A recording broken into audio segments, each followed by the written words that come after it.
So intelligence is not the activity of cunning thought.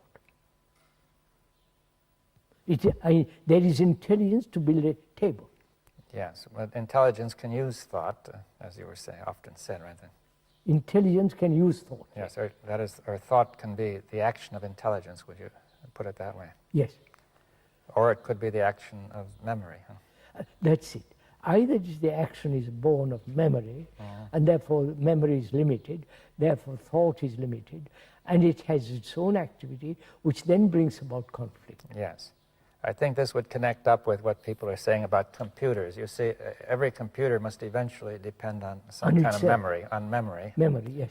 which is put in, or else Programmed, and that must be limited, right? Of course. Because now, therefore, when we operate from memory, we are not very different from a computer. Or the other way around, perhaps the computer is not very different from us. I'll say once, a Hindu has been programmed for the last 5,000 years to be a Hindu. Or in this country, or you're being programmed as British. Or as a Catholic, or a Protestant. Yes. So we're all programmed up to a certain extent. Yes. Now then we could say that you're bringing in the notion of an intelligence which is free of the program, which is creative perhaps. Yes, that's right. And that intelligence has nothing to do with memory and knowledge. Yes, it may act in memory and knowledge, but it has nothing to do with it in its origin. It may origin. act through memory, etc. That's right.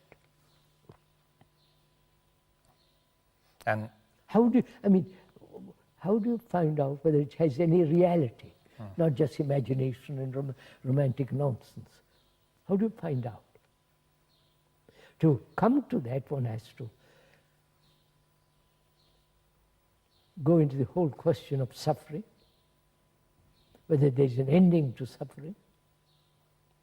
And as long as suffering and fear and the pursuit of pleasure exist, there cannot be love. Yes, well, there are many questions there. Now, the first point is, say, suffering, or including pleasure, fear, and suffering, and I suppose we can include anger and violence and greed in there. Of course, otherwise... Yes. Now, we could say that all those, we're saying, first of all, that all those are the response of memory. Yes. They're nothing to do with intelligence. All part of thought and memory. And that as long as they are going on, it seems to me that intelligence cannot operate in thought. That's right. Or through thought. So there must be a freedom from suffering.